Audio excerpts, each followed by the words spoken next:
What should women be allowed to do without being judged? Age in peace. Not using makeup. I had a therapist tell me, "I know you think you're ugly because you never wear makeup." I didn't reply. Then he literally screamed at me, "You're beautiful." But like an angry kind of scream. I never went back. I don't wear makeup for many reasons. Mostly because I don't want to. Nearly anything, same as any other human being. Adjust bras in public. Not smiling all the time. My wife had told this story many times. She used to work at a very popular Italian restaurant as a cook. She would usually work on the hot appetizers. On Mondays they would hold a special where when you bought 2 entrees, you'd get a free appetizer, so as you can imagine, there would be times where she was absolutely slammed. This was one of those times. This restaurant was one with an open kitchen where you could see the cooking staff making your food. One of her managers approached her and said, "Hey, there's a customer out at one of the tables who noticed you're not smiling and it doesn't look like you're in a good mood." She looked at her manager as her tickets, that were already touching the floor, kept on printing out and said, "Do you want this food to come out on time or do you want me to fucking smile? Get out of my face, dude." Super proud of her for that one. Line cooks are back of house for a reason. It's not our job to be friendly to the guests, that's what the wait staff is for. We make the food, and curse the customer's name while we do it. Not wanting to have children. Fart. I dated a girl who farted one time in front of me and started crying because it's so gross.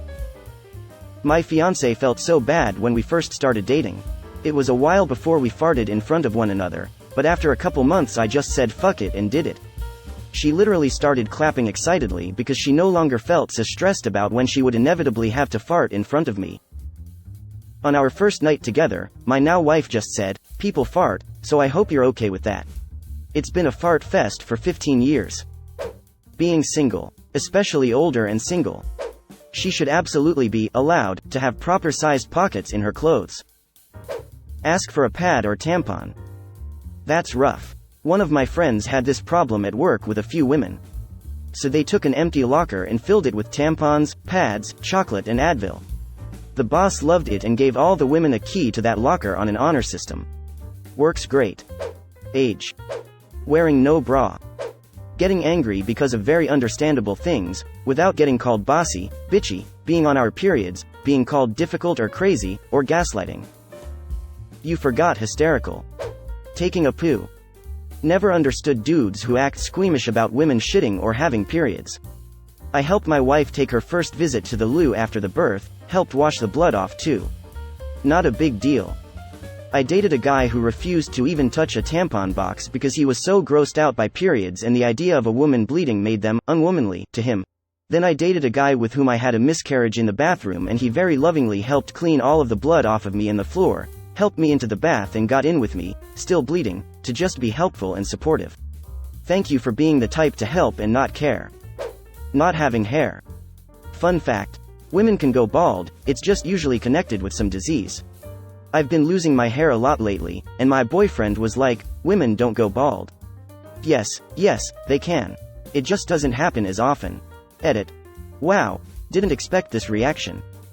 Having an interest in things that are known to be liked by predominantly men. Edit. Listen, for anyone saying this doesn't happen, your experiences don't discredit mine and many other women's experiences. That's all I'm going to say about that. Whatever we want to do. I've been insulted for wearing shirts, jeans, gaming, not wearing makeup, not wearing high heels, and so on. I fail to see why people think it's justified to judge, let alone insult me and so many others based on absolutely normal things. Be ugly. Not caring about looks. Have tits. I'm a 3'2" JJ and cannot do anything without being sexualized. I am regularly followed out of the gym by creeps or have things shouted at me walking down the street. It's a genuine concern for me that my future career will be affected by the fact that my academic achievements are often overlooked because I'm just known for having big boobs. FML. I almost feel pressured into getting a reduction that I don't want, because it would make life easier. Fucking hell. I know a girl with big boobs, and she gets so many comments about it. She'll just be existing, minding her business, then somebody has to go and say the cringiest shit about them. I hope you get left alone one day. Take rest days when having a period. Or be accused of having her period BC someone pissed her off. Speak. Women are constantly criticized for talking too much. Studies have shown that men speak more frequently and for longer in public speaking arenas, however it is women who are seen as being too talkative, e.g. the Tokyo Olympics boss who said that he didn't like having women in meetings. I heard two researchers talking on the radio about an experiment that they did where they divided the presentation of their findings exactly 50-50. The female researcher was criticized for having talked too much. When women are strong in their views, they are seen as hysterical or bossy, e.g. David Cameron telling Angela Eagle MP to calm down, dear. When men do the same, they are seen as strong or convincing. Women are more likely to be interrupted than men. Women should be able to speak as freely as men are. You reminded me of a moment in child development research where grade school children were being observed during recess to find out what they were doing and what developmental tasks they are working on. After weeks of observation, the researchers realized their notes were almost entirely about boys. They were asked what the girls had been doing. Nothing, they said, they just sat in groups and talked. No info on what they talked about, group dynamics, nothing.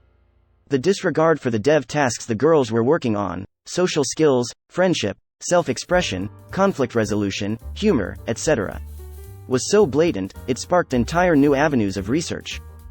Choosing not to have children. Decision to have kids or not. Breastfeed in public. Be comfortable in clothing. I'm a guy and I mostly go after comfort and keep it reasonably fashionable, i.e. plain t-shirt, track or jeans and a pair of sneakers, and you can basically wear that anywhere to everything and look decent, but from what I have experienced through SOs or family and friends is just that being comfortable and fashionable as a lady, it's a bit harder. Side note. Male formal shoes are way more comfortable than any heel or pump. This is the world we live in, people. Being in a bad mood. Yes. Like my fiancé, get irritated all the time and I gotta deal with it. But as soon as I'm in a bad mood for whatever reason, usually stress, he gets all, "Why are you being so bitchy? What's your issue?" And then he gets all irritated and I'm just like, damn bitch, can't I be in a bad mood too? Don't marry him. Whatever the fuck they want as long as she's not hurting herself or others. Making the decision to never get married. Liking sex. Of course I figure this is even weirder. Because men want women to like sex with them. A lot of men, and unfortunately a lot of women, as well. Sexism, right? Honestly, think of sex as something that men want from women, and men have basically convinced women to. Leading to awful consequences. Not only women deliberately withholding sex as means of emotional pressure. But even more so, because of the aforementioned concept, judging women that do like sex and are upfront about it, because of course then something must be wrong with them. By the way, I guess the opposite of the sexist view is the idea that while men supposedly need to convince women to agree to sex, that women need to convince men to enter a long-term romantic relationship, especially marriage. For which the cliché is that the woman is overjoyed but the man is losing his freedom. E.g., bachelor parties celebrating your last day as a free man, etc. Which of course is also completely ridiculous. Live their lives.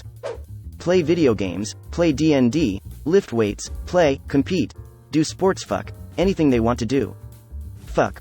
Women should be able to do anything they want to do that isn't harming others or illegal, without being judged for doing so. Doesn't quite have the same ring to it though.